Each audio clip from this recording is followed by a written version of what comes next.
नमस्कार। जन उत्तराखंड में आप सभी का स्वागत है। मैं हूं प्रभात। सबसे पहले नजर हेडलाइंस पर।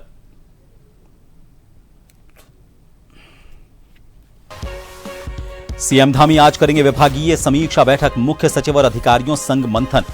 लोक निर्माण, नागरिक उड्डयन, उद्योग और परिवहन विभागों की लेंगे रिपोर्ट।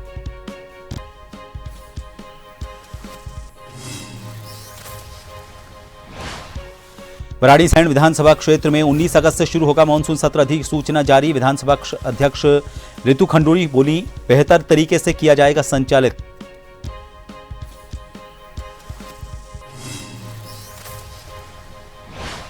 पंचायत चुनाव में भाजपा ने झोंकी पूरी ताकत। पहले चरण में जीत का दावा, दूसरे चरण की तैयारी तेज। कमलेश रमन बोली, नीति, नियत और नेतृत्व पर जनता का भरोसा।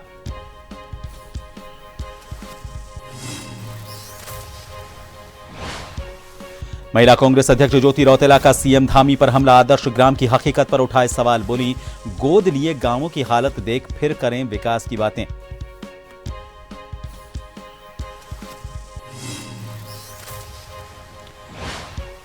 और रुड़की के नगला इमरती में कावड़िए की बाइक बनी आग का गोला। सड़क पर मचा हड़कंप। फायर ब्रिगेड भीड़ में फंसी। स्थानीय पुलिस की सतर्कता से टला बड़ा हादसा।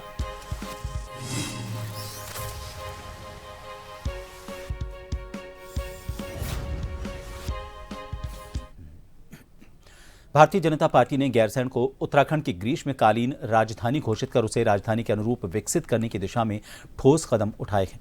सरकार का कहना है कि गैरसैंण में इंफ्रास्ट्रक्चर को बेहतर बनाने के लिए निरंतर काम जारी है। वहीं न्यायालय में सुनवाई के दौरान न्यायाधीश की टिप्पणियों पर भाजपा ने कहा कि न्यायालय की कार्यवाही पर टिप्पणी करना उनका काम नहीं, जबकि कांग्रेस हमेशा संवैधानिक संस्थाओं पर सवाल उठाकर राजनीति करती है। भाजपा ने दावा किया कि लोकसभा, विधानसभा से लेकर पंचायत चुनाव तक जनता ने ट्रिपल इंजन की सरकार पर भरोसा जताया है और आगे भी यही विश्वास बना रहेगा।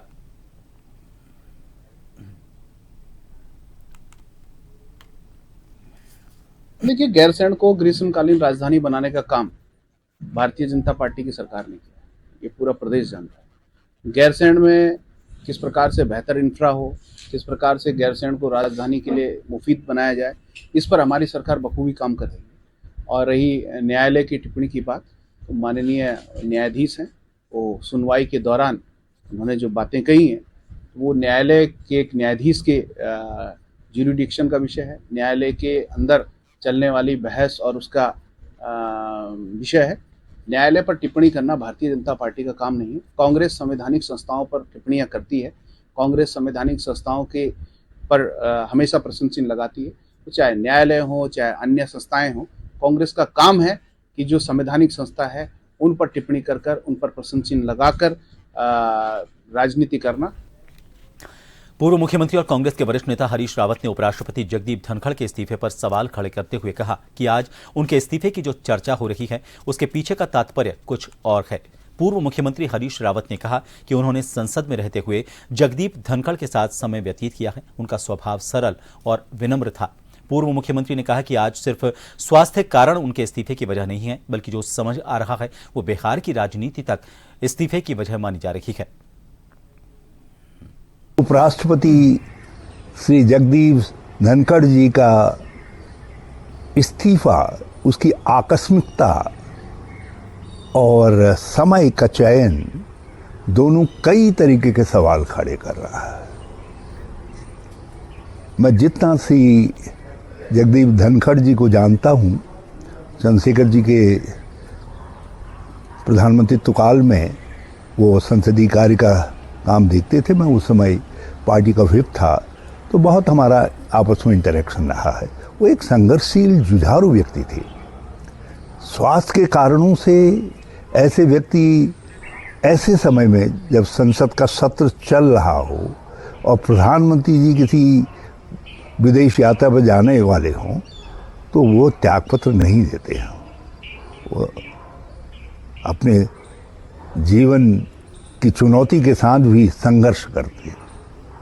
और मगर उन्होंने जो इस्तीफा दिया है और उसके बाद इस्तीफा का समाचार बाद में आता है, पहले कारण बताए जाने लगते हैं कि क्या कारण है, सिद्ध करने के कारण सामने आ जाते हैं कि न्यायपालिका से उनका कन्फ्रंटेशन था, विपक्ष के साथ उनका कन्फ्रंटेशन था, आदि आदि बातें जो है।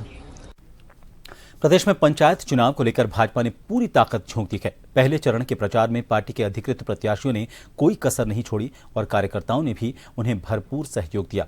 भाजपा को पूरा भरोसा है कि 24 जुलाई को पहले चरण के मतदान से ही ये स्पष्ट हो जाएगा कि जनता एक बार फिर भाजपा के पक्ष में खड़ी है। वहीं 28 तारीख को होने वाले दूसरे चरण के लिए भी कार्यकर्ता पूरी तैयारी में जुटे हैं और सरकार की योजनाओं को गांव-गांव तक पहुंचाकर लाभ दिलाने का काम कर रहे हैं। प्रदेश प्रवक्ता भाजपा कमलेश रमन ने कहा कि भाजपा की नीति, नियत और नेतृत्व पर जनता को भरोसा है और पंचायत चुनाव में पार्टी एक बार फिर भारी जीत दर्ज कर प्रदेश में परचम लहराएगी। चरण का जो हमारा प्रचार प्रसार है वो आज थम जाएगा और हमारे जितने भी प्रत्याशी हैं जिनको पार्टी ने अधिकृत किया है उन्होंने प्रचार प्रसार में कोई कमी नहीं छोड़ी और कार्यकर्ताओं ने उनका पूरा सहयोग किया और हमें पूरा भरोसा है कि जनता पंचायत के चुनाव में भारतीय जनता पार्टी को एक बार फिर आशीर्वाद देगी और हमारी पूरी तैयारी है चुनाव को लेकर के। पहला चरण 24 को है, 24 को आपको पता लग जाएगा कि हमारे कितने लोग अधिक से अधिक पंचायत का चुनाव जीतने जा रहे हैं और फिर दूसरा चरण हमारा 28 तारीख को है। उसके लिए भी हमारा कार्यकर्ता तैयारी कर रहा है और जनता के बीच में सरकार की उन योजनाओं को पहुंचा करके उनको लाभ देने का काम कर रहा है और हमें पूरा भरोसा है कि प्रदेश के अंदर एक बार फिर पंचायत के चुनाव में भारतीय जनता पार्टी अपना परचम लहराने का काम करेगी। जनपद चंपावत के विकासखंड लोहाघाट और पार्टी में त्रिस्तरीय पंचायत चुनाव निर्वाचन 2025 के पहले चरण का मतदान 24 जुलाई को होगा। जनपद में स्वतंत्र, निष्पक्ष और शांतिपूर्ण निर्वाचन सुनिश्चित करने के लिए सभी जरूरी व्यवस्थाएं पूरी कर ली गई हैं। इस संबंध में मुख्य विकास अधिकारी और उप जिला निर्वाचन अधिकारी डॉक्टर GS खाती ने बताया कि विकासखंड पार्टी में मतदान हेतु कुल 97 मतदान केंद्र स्थापित किए गए हैं। वहीं विकासखंड लोहाघाट में कुल 85 मतदान केंद्र बनाए गए हैं। डॉक्टर खाती ने बताया कि हर मतदान केंद्र पर सुरक्षा व्यवस्था सुदृढ़ की गई है। जनपद चंपावत में प्रथम चरण का जो मतदान है वो पार्टी और लोहाघाट में पहले चरण में होगा। इसमें पार्टी में 97 बूथ हैं और लोहाघाट में 85 बूथ हैं। जिन बूथों में से 28 बूथ पार्टी के सेंसिटिव हैं और 19 बूथ जो है अति संवेदनशील है। इसी तरह से लोहाघाट में 30 बूथ जो है संवेदनशील हैं और 7 बूथ अति संवेदनशील कैटेगरी में रखे गए हैं। इन सभी के लिए सभी कार्मिकों को पीठासीन अधिकारी से एक दल में 5 लोग होंगे। पीठासीन अधिकारी, मतदान अधिकारी प्रथम, मतदान अधिकारी द्वितीय, मतदान अधिकारी तृतीय, मतदान अधिकारी चतुर्थ। इन सभी को 2 बार प्रशिक्षण दे दिया गया है, जिसमें से जो तृतीय प्रशिक्षण होगा वो मतदान पार्टी के जिस दिन मूव करेंगे उसी दिन होगा। और पार्टी लोहाघाट में सभी पार्टियां 23 तारीख को पहुंचेंगी, सामान लेंगी और उसी दिन वो अपने गंतव्य को रवाना होंगी। 24 तारीख को प्रातः 8 बजे से सायं 5 बजे तक मतदान का कार्य चलेगा और उसके बाद जो भी रूट चार्ट निर्धारित है उससे वो वापस आएंगी। दोनों के लिए कलेक्शन सेंटर और डिस्पैच सेंटर पार्टी का पार्टी ब्लॉक में, लोहाघाट का लोहाघाट ब्लॉक में बनाया गया। उत्तराखंड महिला कांग्रेस प्रदेश अध्यक्ष ज्योति रौतेला ने मुख्यमंत्री पुष्कर सिंह धामी पर निशाना साधते हुए कहा कि जब से वो मुख्यमंत्री बने हैं तब से लगातार बड़ी बड़ी बातें कर रहे हैं, लेकिन हकीकत इससे बिल्कुल उलट है। उन्होंने कहा कि मुख्यमंत्री को पहले उन गांवों का हाल जानना चाहिए जिन्हें उनके ही नेताओं ने गोद लिया था। क्या वे गांव आज आदर्श गांव बन पाए हैं? अगर हां तो उन्हें मॉडल के तौर पर जनता को दिखाएं कि कैसे गांव का विकास किया गया। रौतेला ने कहा कि सरकार आदर्श गांव बनाने की बातें कर रही है, जबकि हकीकत यह है कि प्रदेश के कई गांवों में स्कूल बंद हो चुके हैं, अस्पतालों में डॉक्टर नहीं हैं और एक्सरे मशीनें तक समय पर नहीं मिलती। देखिए, मुख्यमंत्री जी मुझे लगता है कि जब से मुख्यमंत्री बने हैं बहुत सारी बातें हो रही हैं। पहले वो उन गांवों का संज्ञान जरूर ले ले जो उनके नेताओं ने गोद लिए हैं। क्या वो आदर्श ग्राम सभा बन चुके हैं?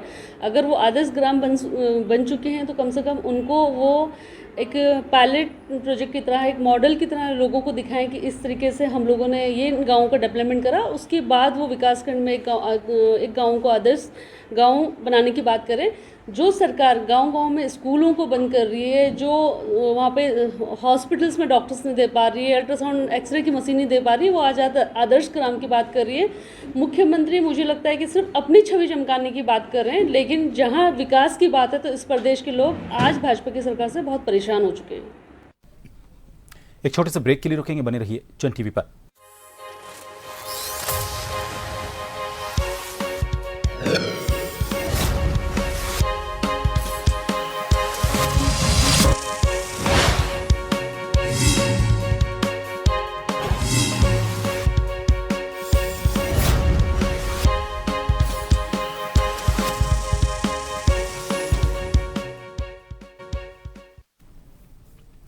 ब्रेक के बाद एक बार फिर आप सभी का स्वागत है। उधम सिंह नगर जिले के काशीपुर में देर रात संदिग्ध परिस्थितियों में कई दिन से घूम रहे एक युवक को स्थानीय लोगों ने पकड़ा और सूचना देकर पुलिस के हवाले कर दिया।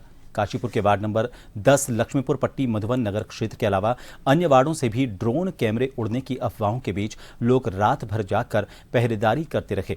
आपको बताते चलें कि पड़ोसी राज्य उत्तर प्रदेश में इन दिनों ड्रोन कैमरों के जरिए चोरी और लूटपाट की घटनाओं के बाद उत्तराखंड में भी अफवाहों का बाजार गर्म हो चला है। जिले के काशीपुर कोतवाली क्षेत्र में देर रात लक्ष्मीपुर पट्टी क्षेत्र में ड्रोन देखे जाने पर लोगों का हुजूम उमड़ पड़ा। लोगों ने हाथों में डंडे लेकर रात भर इलाके में गश्त की। इस दौरान लक्ष्मीपुर पट्टी के पार्षद अब्दुल कादिर के मुताबिक उनके पास सूचना आई कि क्षेत्र में ड्रोन घूम रहा है। सूचना पर वो पहुंचे तब स्थानीय लोगों ने बताया कि 4 से 5 संदिग्ध बैग लिए हुए घूम रहे हैं। इसी दौरान काशीपुर के ही ITI थाना क्षेत्र के वैशाली कॉलोनी में कई दिन से संदिग्ध परिस्थितियों में घूम रहे एक व्यक्ति को स्थानीय लोगों ने पकड़कर पुलिस के हवाले कर दिया।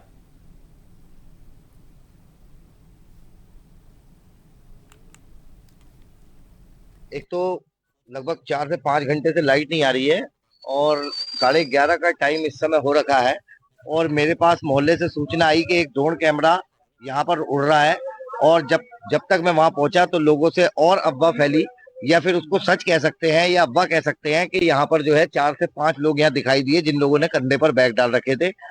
हजारों की संख्या में यहाँ वार्ड 12 लक्ष्मीपुर पट्टी में लोग इकट्ठे हुए। पहले वो लोग मधुबन नगर में दिखाई दिए। जब यहाँ से लोगों ने जो है लाठी डंडे लेकर के भागे तो वहां पर कोई नहीं मिला। काफी पूरी ढेला नदी में भी तलाश लिया लोगों ने और अब काफी संख्या में यहाँ पर लोग आप देख रहे इकट्ठे हैं और अब खाली कॉलोनी क्षेत्र से भी फोन आया है कि ईक के अंदर भी कुछ लोग घुसे हैं। तो हो सकता है कि वो शरारती तत्व हो। SP साहब से मेरी बात हुई है। SP साहब ने कहा है ये सब अफवाह है, हमने काफी लोगों को पकड़ा है लेकिन उसमें जानकारी मिली कि ऐसा कुछ नहीं है, शरारती तत्व है। लेकिन फिर भी SP साहब को हमने सूचना कर दी है और अब हम मौके पर जाकर के देखते हैं कि क्या लोगों का कहना है। ये एक लड़का अभी 2-3 दिन पहले जो है रात में 3 बजे रात को CCTV में देखा गया। तो वो हमारे एक तिवारी जी हैं, बाहर रहते हैं, इनके मकान का गेट झांक रहा था। तो हम लोग पूरे मोहल्ले वाले अलर्ट थे। उसके बाद में अलर्ट थे तो हम लोग शाम को बैठे हुए थे अभी 9 साढ़े 9 बजे के आसपास। तो वो लड़का जो है आया और मोबाइल पे बिना ऑन किए ही बात कर रहा था मोबाइल पे और किसी से रिंच पानी मंगवा रहा था। शंका हुई, हम लोगों ने बुलाया उसको। बुलाने के बाद जब उसे पूछा गया तो वो ये कह रहा है कि मैं पहले खड़गपुर में रहता हूँ, फिर कह रहा है चामुंडा में रहता हूँ, ऐसे पता नहीं कहाँ कहाँ का अपना एड्रेस बता रहा है। और उसके पास कुछ नहीं निकला। उसके मोबाइल में सिर्फ 2 जो है नाम निकले हैं, नबी और रफी करके, जिसका नंबर उसमें फीड था और उसके फोन में कोई ना फोटो है ना कुछ है। हाँ, देखिए पुलिस आई थी, उसको पकड़ के ले गई। उधम सिंह नगर पुलिस की 2 गो तस्करों से मुठभेड़ हो गई। मुठभेड़ में दोनों गो तस्करों के पैर में गोली लगी, जिसके बाद उन्हें इलाज के लिए भर्ती करवाया गया। पुलिस के मुताबिक सोमवार की देर शाम उन्हें यह सूचना मिली कि किच्छा के पास पिपलिया मोड़ के पास गो तस्कर गाय काटने की कोशिश में हैं। इस दौरान पुलभट्टा, सितारगंज, दिनेशपुर और पंतनगर पुलिस मौके पर पहुंची। पुलिस ने गो तस्करों को घेराबंदी कर पकड़ने की कोशिश की, तभी गो तस्करों ने पुलिस पर फायरिंग कर दी। पुलिस की जवाबी कार्रवाई में 2 गो तस्करों के पैर में गोली लगी। पुलिस पूछताछ में दोनों ने अपने नाम कफील पठान और अजीम पठान बताए।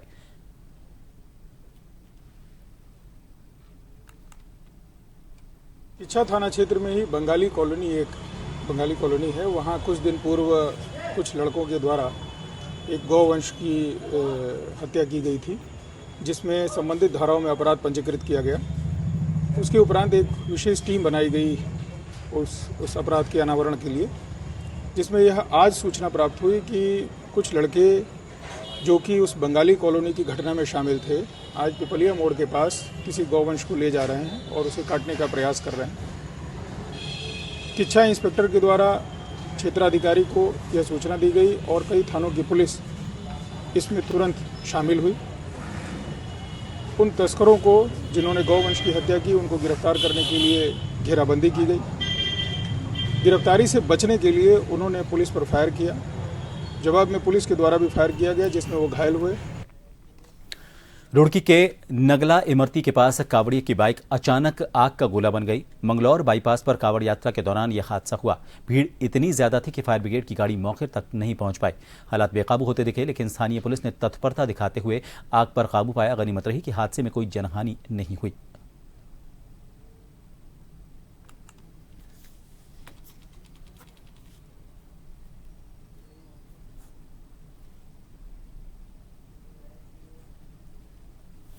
उत्तराखंड में भारी बारिश से तमाम नदी नाले उफान पर हैं और इसकी वजह से कई जगहों से बाढ़ जैसी तस्वीरें सामने आ रही हैं। और ये तस्वीरें जो हम आपको दिखा रहे हैं, यह है रुड़की के खेलड़ी गांव की। इसमें पानी से लबालब सड़कें, वाटर पार्क में नहाते बच्चे और ढहती दीवारें अपनी हालात को बयां कर रही हैं।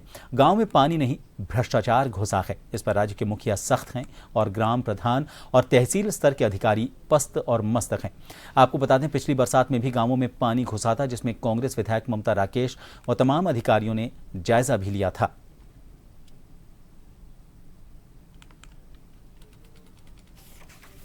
अजी इसकी निकासी नहीं है पानी कहीं भी, बस थोड़ा सा पानी उधर को जा और वही चारों तरफ हमारे गाँव के भर जा। अंदर गाँव में गोड्डो गोड्डो पानी हो रहा है जी। अच्छा, पहले भी घरों में पानी घुसा था? घरों में बीमार हो गए थे लोग, इतना पानी था, छत्ती पानी भर रहा था गाँव में। ढेर बुरा हाल होएगा था जी। तो इसका निस्तारण है कुछ? क्या निस्तारण है जी इसका? सरकार ही करेगी जो करेगी, हमारे तो बस का कुछ है नहीं जी। हम तो विधायक भी आई थी, आश्वासन भी दिया था। आई थी विधायक भी, देख कर चली गई, कुछ भी नहीं करा ना। भू बैकुंठ नगरी भविष्य बद्री धाम में आज लगातार सावन माह के शुभ अवसर पर बड़ी संख्या में श्रद्धालु पहुंच रहे हैं, जिसके चलते इस वक्त भविष्य बद्री धाम में काफी रौनक छाई हुई है। वहीं एक और भविष्य बद्री धाम में पहुंचने वाले श्रद्धालुओं का यह भी कहना है कि उन्हें यहां पर साक्षात नारायण हरि के हर दिन के उभरने वाली तस्वीर देखने को मिली। उन्हें यहां पर काफी अच्छा महसूस हो रहा है। बड़ी बात यह है कि अब भविष्य बद्री धाम के ठीक पास तक सभी तरह के वाहन भी पहुंच रहे हैं। जय बद्री विशाल। आज तकरीबन यहाँ पर 700 से 800 श्रद्धालुओं ने दर्शन कर लिए हैं और अभी भी श्रद्धालु आ ही रहे हैं। और यहाँ पर धीरे धीरे भगवान बद्री विशाल के दर्शन हो रहे हैं और धीरे धीरे यह भविष्य बद्री प्रचलन में आ रहा है। और आने वाले भविष्य में इसी स्थान पर भगवान बद्री विशाल के दर्शन होंगे, इसलिए इस स्थान को भविष्य बद्री कहते हैं। श्रीमन नारायण, जय बद्री विशाल। हम यहाँ सभी बद्री विशाल जी के दर्शन करने के लिए आए हैं। हमने सुना है जब यहाँ पे नर नारायण पर्वत जब दोनों आपस में मिल करके जब यहाँ बद्रीनाथ के दर्शन जब वहाँ होना मतलब कपाट बंद हो जाएंगे, तो यहाँ 6 महीने यहाँ पूजा जाएगा। भविष्य, इनका नाम भविष्य बद्री क्यों रखा गया? भविष्य में जब उस वहाँ जो ब्रह्मा जी हैं, जो मतलब वहाँ नर नारायण पर्वत है, जो वो बंद हो करके बद्री विशाल शयन करने जाएंगे तो यहाँ स्थापित हो जाते हैं। हम यहाँ सभी सावन के महीने में यहाँ बद्रीनाथ के दर्शन करने आए हैं अपने पूरे परिवार के साथ। कावड़ यात्रा का आज अंतिम दिन है। इस दौरान हरिद्वार पुलिस को कावड़ यात्रा सुचारू रूप से चलाने के लिए कड़ी मशक्कत करनी पड़ी। वहीं मंगलौर बस अड्डे पर बारिश हो या भीषण गर्मी, पूरी कावड़ यात्रा के दौरान मंगलौर के रहने वाले 5 मुस्लिम स्पेशल पुलिस ऑफिसर यानी लगातार पुलिस के सहयोग में हाथ में डंडा लिए ट्रैफिक को सुचारू रूप से चलाने में मदद करते नजर आए। हालांकि इन्हें सरकार या पुलिस विभाग की तरफ से कोई मानदेय नहीं दिया जाता, लेकिन फिर भी प्रतिवर्ष ये लोग कावड़ शुरू होने से कावड़ समाप्त होने तक लगातार पुलिस की हरदम सहायता में लगे रहते हैं।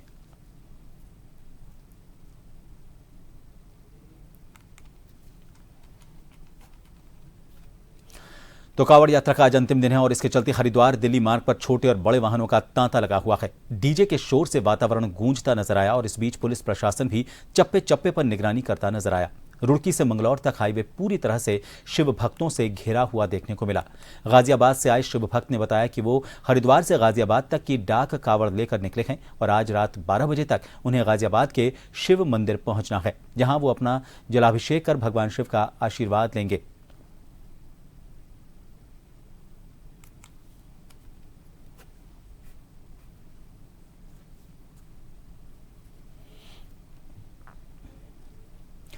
कांवड़ यात्रा धीरे धीरे अंतिम चरण की ओर बढ़ रही है। उत्तराखंड के हरिद्वार में पवित्र गंगा जल लेने के लिए श्रद्धालुओं का तांता लगा हुआ है।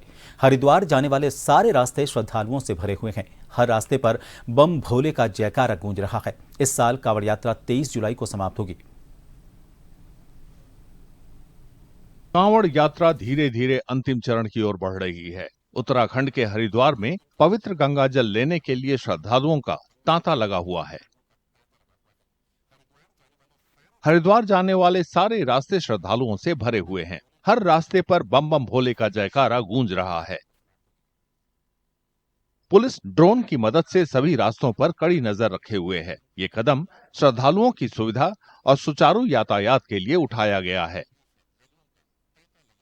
पूरे रास्ते जो है सारे फुल है, तो जितनी एंट्री भी हो रही है उतनी एग्जिट भी हो रही है।